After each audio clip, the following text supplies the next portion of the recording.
홍준표 대구시장은 임기를 1년 이상 남겨놓고 시장직을 내려놓습니다. 역대 대구시장 중에서 대선 출마를 위해 중도 사퇴하는 첫 번째 사례입니다. 계명대학교 동산의료원이 달서구 죽전동, 장기동, 용산동 주민들에게 병원 이용과 관련된 혜택을 제공합니다. 주민들이 건강한 삶을 영위하는 데 도움이 될 것으로 기대됩니다.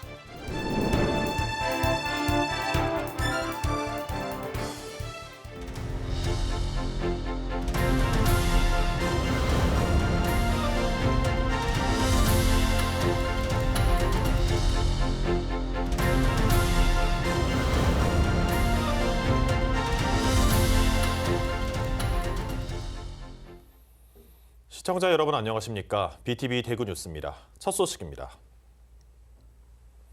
홍준표 대구시장이 임기를 1년 이상 남겨놓고 시장직을 내려놓습니다. 역대 대구시장 중에서 대선 출마를 위해 중도 사퇴하는 첫 사례이기도 한데요. 홍 시장의 중도 사퇴가 최근 8년간 무려 3차례에 달하면서 이에 대한 비판이 거셉니다. 김민재 기자가 보도합니다. 지방선거일이었던 지난 2022년 6월, 당시 홍준표 후보는 당선이 확정된 직후 이렇게 말했습니다.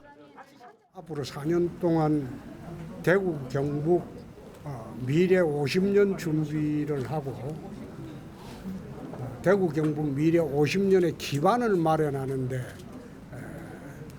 역점을 두겠습니다. 앞으로 4년간 지역의 미래를 준비하겠다는 약속은 조기 대선이 결정되자 고작 2년 10개월로 줄었습니다. 앞으로 남은 1년 2개월은 시장 없이 행정부시장의 시장 권한 대행 체제로 전환됩니다. 경제부시장 등 정무직 공무원 13명도 함께 사퇴해 업무 공백은 불가피해졌습니다. 대구 경북 신공항과 군부대 이전, 안동댐으로의 취수원 이전 등 홍 시장이 벌여놨던 핵심 사업들은 그 추진 동력이 약화될 것이 뻔하다는 분석이 나오고 있습니다. 홍준표 시장의 중도 사퇴는 이번이 처음이 아닙니다. 지난 2017년에는 19대 대선에 나가기 위해 경남도지사직을 사퇴했고 낙선하자 2020년 국회의원 보궐선거에 출마해 당선됐지만 2년 뒤 대구시장 선거에 출마하기 위해 국회의원직을 또다시 내려놨습니다. 홍 시장이 오는 11일 대구시장직을 그만두게 되면 불과 8년 사이에 3번이나 중도 사퇴하는 기록을 세우게 됩니다. 대구시정은 나 몰라라 하고 자신의 꿈만 쫓는다는 비판이 거세게 나옵니다. 유권자에 대한 어떤 일말의 책임감, 존중, 이것이 전혀 없는 거죠. 지 마음대로 됐다 그만두고 지 마음대로 됐다 그만두고, 특히 이게 광역시, 시정, 또 광역도의 도정, 이런 것들을 자기 권력 출세를 위한 징검다리 정도로 그렇게 가볍게 생각을 하고, 대권이라는 꿈을 쫓아 대구시의 수장 자리를 그만두는 홍준표 대구시장. 그 피해는 고스란히 대구 시민의 몫이 될 수밖에 없다는 지적이 나오고 있습니다. BTV 뉴스 김민재입니다. 계명대학교 동산의료원이 달서구 죽전동과 장기동, 용산동 주민들에게 병원 이용과 관련한 혜택을 제공합니다. 지난 2020년 성서 지역 3개 동에 이은 추가 조치인데요. 지역민과 대학병원의 협력이라는 점에서 의미가 큽니다. 천혜열 기자입니다.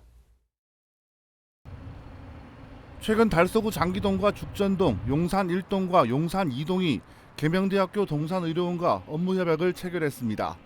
이 지역 주민들의 건강 증진에 도움을 주기 위해서입니다. 우리 죽전동은 노령 인구가 많아서 의료 취약 계층이 많습니다. 이번 협약을 통해서 동산병원과 죽전동 또 협약을 통해서 우리 어르신들이 많은 의료 혜택을 받는 것을 기대합니다. 업무 협약에 따라 계명대학교 동산의료원은 이 지역 주민이 종합 건강 검진을 받을 때 기본 검진비 일부를 감면해 주기로 했습니다. 장례식장 빈소를 사용할 때도 해당 지역민에 한해 할인 혜택이 주어집니다. 요즘같이 의료비가 많이 부담스러운 시대에 이런 혜택이 있다는 것은 너무 큰 주민으로서 너무 크고요. 달서구가 살기 좋다고 했는데 정말로 살고 싶은 동네로서 너무 좋고, 그리고 앞으로도 더 많은 혜택이 이어지길 기대합니다. 지역 주민의 건강 증진을 위한 계명대학교 동산의료원의 관심은 이번이 처음이 아닙니다. 지난 2020년 이곡 1동과 이곡 2동, 신당동과도 업무 협약을 맺고 이 지역 주민들의 건강 증진에 기여하고 있습니다. 달서구 주민들을 대상으로 건강광자 또는 그 행사나 축제 등의 의료봉사 지원을 통해서 지역민들과 더욱 친숙하고 신뢰받는 동산병원이 되도록 노력하겠습니다. 대학병원과 지역민의 협력 사례는 그리 흔치 않은 일입니다. 지역 주민의 건강 증진을 위한 상급 종합병원의 추가 협력 사례가 뒤따를지 관심이 모아집니다. BTV 뉴스 천혜열입니다. 물고기가 가장 많이 잡히는 시기인 성어기에 접어들면서 불법 조업을 하는 중국 어선들이 우리 해경에 속속 적발되고 있습니다. 단속을 장화하고는 있지만 해가 지날수록 늘어나는 추세라서 상황이 심각합니다. 구혜희 기자가 취재했습니다.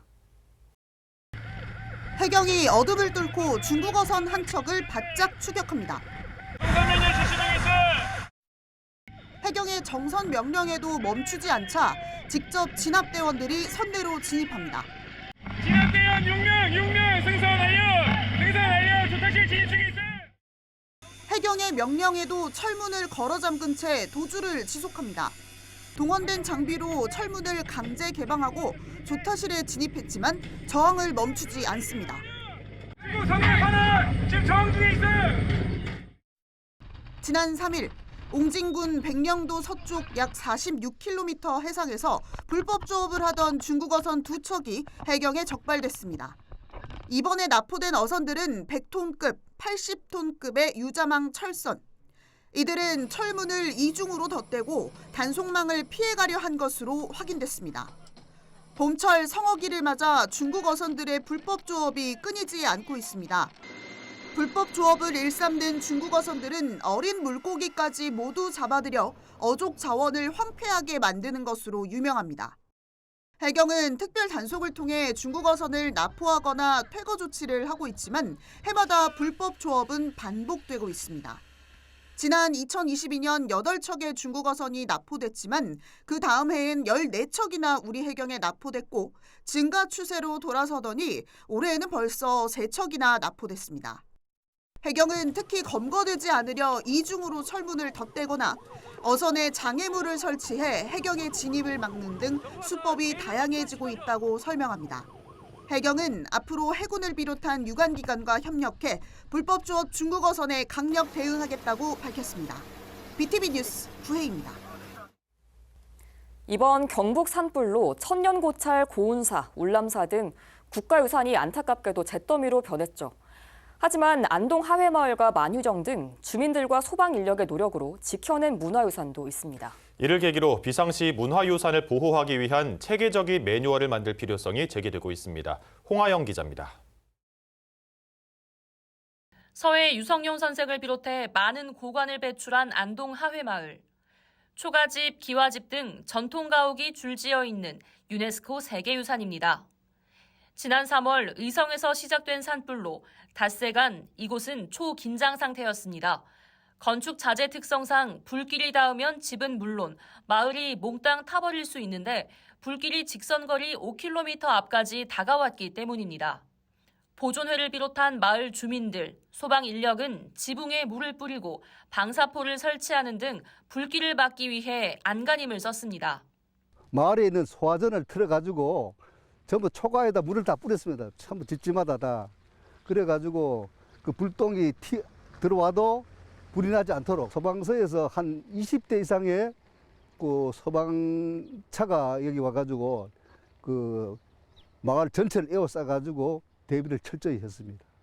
주민과 소방이 철저히 대비한 상황에서 다행히 바람의 방향이 바뀌며 하회마을엔 화마의 발톱이 미치지 않았고 관광객이 함께하는 공간으로 남을 수 있게 됐습니다. 저희도 경북도청에서 그 산불 났을 때 연기 같은 게 왔는데 여기에도 어떤 피해가 있는지 궁금해서도 왔고 지금 벚꽃이 예쁘게 폈다고 해서 사실은 이렇게 조금 꽃놀이 하러 왔습니다. 유네스코 지정된 그런 마을이라서 이렇게 산불 피해 없이 잘 보존해 주신 게 정말 감사하고 다행인 것 같습니다. 지난 산불로 큰 피해를 입었던 안동시 기란면. 이 산은 능선 따라 불길이 닿았지만 이 아래에 있는 국가유산자료 만휴정은 다행히 화를 피했습니다. 기둥과 하단 부분에 방염포를 두르고 인근 만유정 원림에 물을 뿌리며 문화유산을 지켜낸 겁니다. 가을철 단풍놀이 명소로 손꼽히는 안동 용계리 은행나무 역시 지속적인 살수 작업을 통해 가까스로 살아남아 올해 가을에도 노란 잎을 자랑할 수 있게 됐습니다.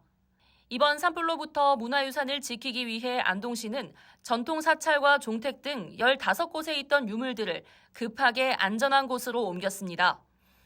하지만 이번 산불로 피해를 본 유산도 있어 안동시는 재난 상황에 대비해 문화유산을 지키기 위한 국가 차원의 대응 요령이 필요하다고 강조했습니다. 저희는 뭐 선제적으로 한다고 하긴 했는데 그 가이드라인이 따로 없었거든요. 유산청에서 국가 차원에서 그게 가이드라인이 마련해지면 저희도 이번과 같은 국가 위기 시기에 소중한 우리 유산을 지킬 수 있도록 그렇게 열심히 노력하겠습니다. 기후 변화 위기 등에 따라 대형 산불 위험이 도사리고 있는 만큼 비상시 문화유산을 지키기 위한 표준 대응 요령을 만들어 놓는 것이 필요해 보입니다. 헬로티비 뉴스 홍아영입니다. 경북도가 산불로 피해를 본 5개 시군에 재건을 넘어선 재창조 수준의 프로젝트를 추진합니다. 특화산업과 골목상권, 농공단지와 관광 등 4개 분야 20개 사업에 2조 원을 투자하는데요. 복구 지원과 함께 재창조 프로젝트를 가동하겠다는 계획입니다. 이정목 기자입니다. 산불 피해 재창조 프로젝트는 크게 산업과 민생 등 2가지로 나뉩니다. 먼저 산업 분야엔 1조 4,900여 원을 들여 피해 지역 특화 산업 재창조를 위해 농수산업을 미래형으로 재편합니다. 민자 유치를 통해 의성을 중심으로 내륙 지역엔 10만 평에 달하는 스마트팜 클러스터를 만들고 영덕에는 동해안 스마트 양식 콤플렉스를 조성하기로 했습니다.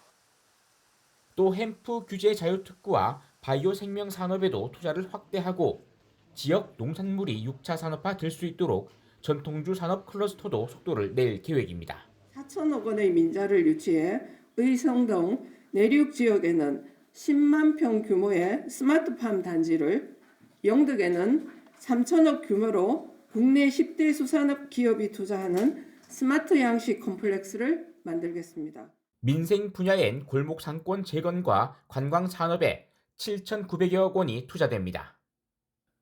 피해 추정 금액만 100억 원에 이르는 청송 달기 약수탕 1호는 재건 비용은 물론 브랜드 개발과 마케팅을 지원하고 영덕 고래불 해수욕장 1호는 250실 규모의 5성급 호텔 리조트 건설에 속도를 내기로 했습니다.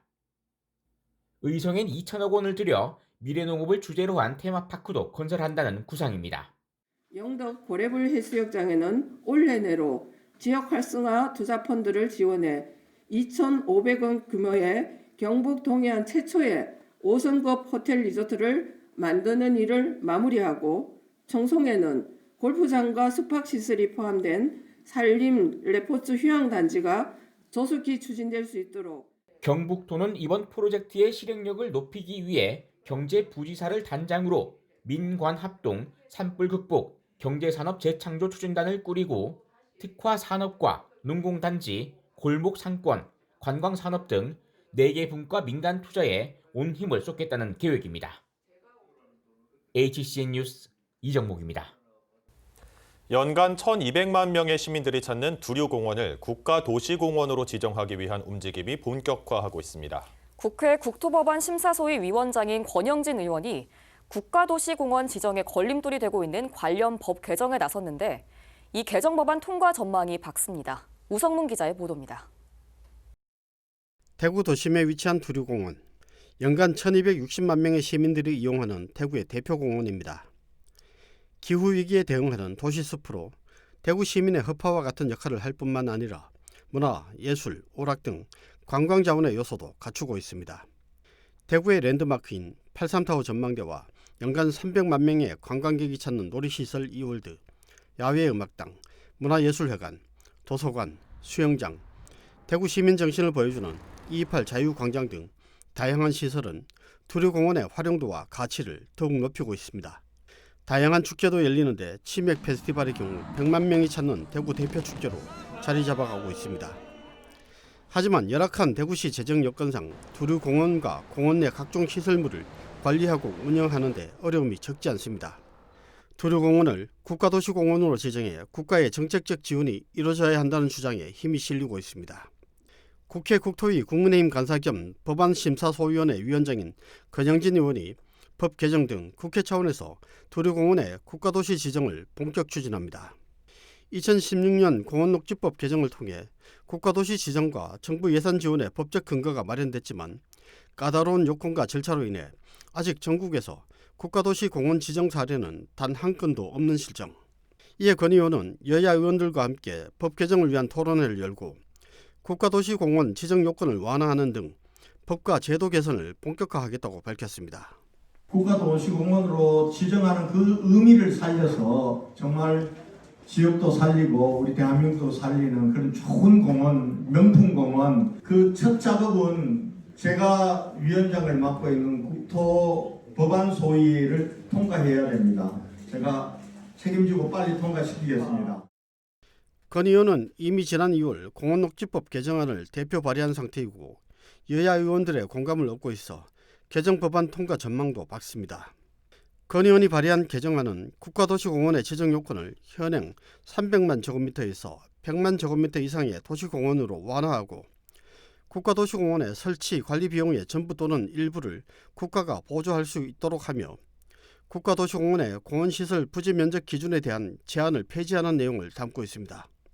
두류공원과 함께 인천 소래염전, 부산 낙동강하구, 광주 중앙근린공원도 국가도시공원 지정을 추진하고 있는 가운데 두류공원이 1호 국가도시공원으로 지정될 수 있을지 주목됩니다. BTV 뉴스 우성문입니다. 참꽃의 계절이 다가오고 있습니다. 빛을 싼 참꽃 군락지도 이제 다음 주면 꽃망울을 터뜨릴 걸로 보이는데요. 달성군이 관람객이 보다 편하게 이 참꽃 군락지를 찾아갈 수 있도록 투어버스를 운영하고 있는데요. 벌써부터 찾는 발길이 많습니다. 천혜열 기자가 다녀왔습니다. 빛을 산 아래 버스 승강장. 참꽃 군락지로 가려는 사람들이 22인승 미니버스에 탑승합니다. 이 버스는 해발 1000m 정상부에 있는 참꽃 군락지를 왕복 운행합니다. 성인 기준 편도 5,000원, 왕복 10,000원이면 편하게 참꽃 군락지가 있는 정상부까지 갈 수 있습니다. 걸어서 올라가면 1시간 반에서 2시간 걸린다는데 버스가 있어서 타고 가니까 15분 정도 걸린다고 해서 참 편하네요. 버스는 빛을산 임도를 따라 5.8km 구간을 굽이굽이 올라갑니다.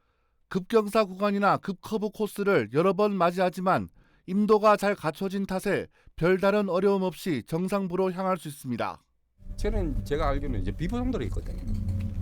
지금은 포장도로 다 포장이 다 돼 있고 상당히 좋네요. 빛을산 참꽃 군락지 투어버스는 지난달 29일부터 운행을 시작했습니다. 오전 9시부터 오후 5시 30분까지 20분에서 30분 간격으로 이용객 수에 따라 유동적으로 운영하고 있습니다. 총 7대의 버스가 정상부를 오르내리는데 대부분 전기 자동차여서 공해에 대한 우려는 없습니다. 평일에는 25분 간격으로 운행하고 있고요. 그리고 주말에는 20분 간격으로 운행하고 있습니다. 그리고 참꽃 절정기에는 저희들이 차 2대씩 5분, 10분 간격으로 운행하고 있습니다. 아직 참꽃이 꽃망울을 터뜨리지 않았지만 지난 주말에만 2,300여 명이 이 투어버스를 이용해 정상부에 올랐습니다. 버스 운영 주체인 달성군 시설관리공단은 오는 11일부터 20일까지 열흘 동안은 참꽃 군락지 투어버스를 무료로 운행한다고 밝혔습니다. BTV 뉴스 천혜열입니다.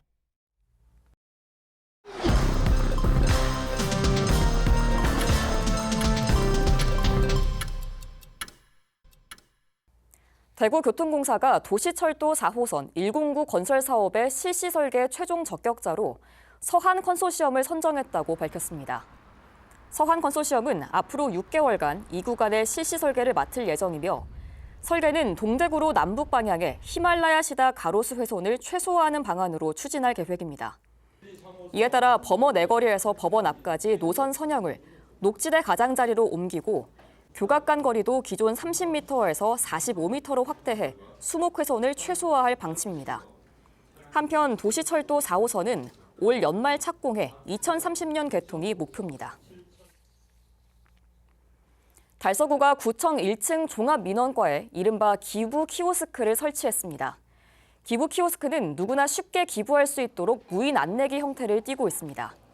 신용카드 등 간편 결제 수단을 이용해 한 번에 5,000원씩 기부할 수 있고 이 기부금에 대해서 영수증 발급도 가능합니다. 달서구는 기부금 전액을 취약계층을 위한 복지 사업에 쓰겠다고 밝혔습니다. 계명대학교와 경북대학교 의과대학이 보건복지부가 주관하는 융합형 의사과학자 양성 사업의 인프라 지원 기관으로 최종 선정됐습니다. 이에 따라 계명대 의과대학과 경북대 의과대학은 컨소시엄을 구성해 오는 2028년 2월까지 3년간 융합형 의사과학자 양성 사업을 수행하게 됩니다. 이번 사업은 융합형 의사과학자 양성을 위해 학부생부터 박사학위 취득 이후까지 전주기적인 교육과 연구 지원을 제공하는 사업입니다. 남구청은 최근 이천동과 대명동에 국공립 어린이집 2곳을 새롭게 개원하며 지역 내 구공립 어린이집 수를 총 16곳으로 확대했습니다. 이번 개원은 부모님들의 보육시설 선택의 폭을 넓히고 지역사회 내 국공립 보육 서비스의 접근성을 높이기 위한 남구청의 노력의 일환으로 평가됩니다. 대구에서 공부하고 있는 아프리카 출신 유학생과 교민회가 산불 피해 주민을 돕기 위해 249만 원의 성금을 전달했습니다. 나라 유학생회, 우간다 주민회, 나이지리아 경북대 유학생회, 루안다 교민회가 참여했습니다. 그들은 지역사회에 도움의 손길을 내밀었습니다. 달성구는 9월 8일부터 10월 10일까지 제14회 전국 사진공모전을 엽니다. 대한민국 국민 누구나 참여 가능하며 오수작은 달성군 홍보자료로 활용됩니다. 많은 관심과 참여 바랍니다. 대구시 교육청은 북부도서관과 달성도서관과 함께 중학생 독서학교를 운영합니다. 독서 입문, 입문독서, 토론과 논술 등 4개의 강좌가 준비되어 있으며 각 강좌는 10번씩 진행됩니다. 이번 프로그램은 중학생들의 독서 능력과 토론, 논술 실력을 향상시키는 것을 목표로 합니다. 이상 간추린 소식입니다. 이상으로 뉴스를 마칩니다. 저희는 시청자에게 힘이 되는 소식으로 다시 찾아뵙겠습니다.